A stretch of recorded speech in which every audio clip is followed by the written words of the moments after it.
conscious leadership is something that is very, increasingly necessary in our world today, because you can contrast conscious leadership to unconscious leadership, and unconscious leadership is simply reacting to situations, right? So when you're not conscious, you're just reacting. So conscious leaders are those that are able to really, the idea of consciousness is that they are very aware of the situations that they're in.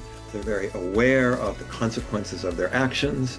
They're very aware of where they are wanting to get to and to bring their stakeholders to.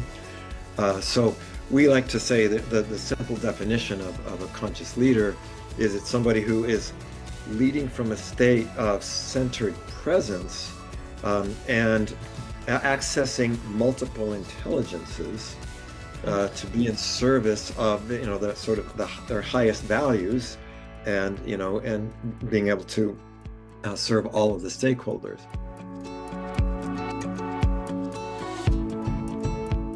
What do conscious leaders do strategically?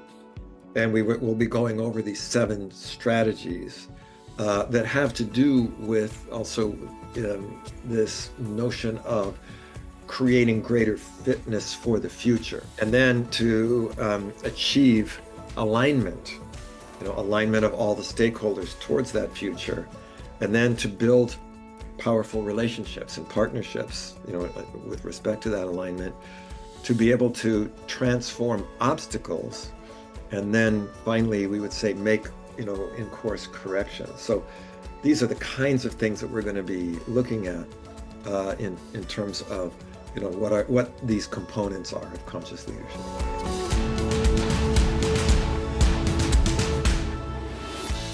If you look at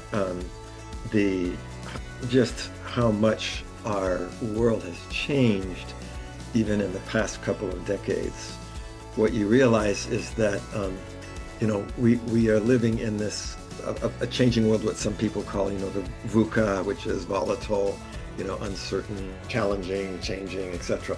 And so you'll see that there are a number of big companies. Well, first of all, a lot of companies don't last, right? They might be successful for a short time, and then they disappear. One of the things that Fitness for the Future is about is it says that actually your fitness for the future is more important than your past performance, right? And what constitutes fitness for the future? It means that you're able to adapt quickly to changes that are happening, so that you are able to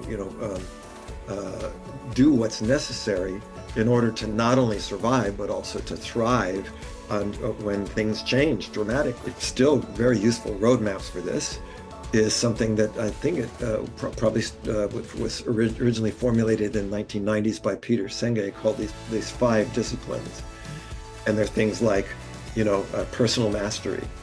They're things like, reflecting on our own mental maps and assumptions, developing vision and creating the future, encouraging team learning, collective intelligence, and then developing the ability for systemic thinking.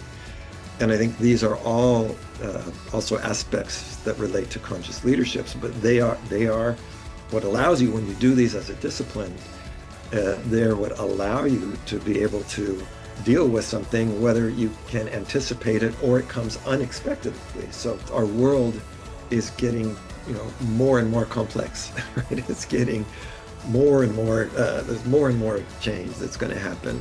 There's more and more uncertainty.